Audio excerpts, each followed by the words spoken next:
রাধে রাধে বন্ধুরা, দেখো এখন ওর অধিবাস করা হচ্ছে। এখন ওকে খই দই খাওয়ানো হবে। তার আগে আমরা সবাই একে একে বরণ করছি।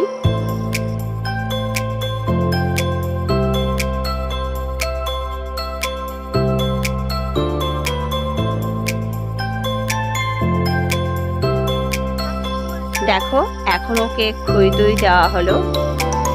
এখন খই দই দিয়ে ওর মুখে দেওয়া হবে।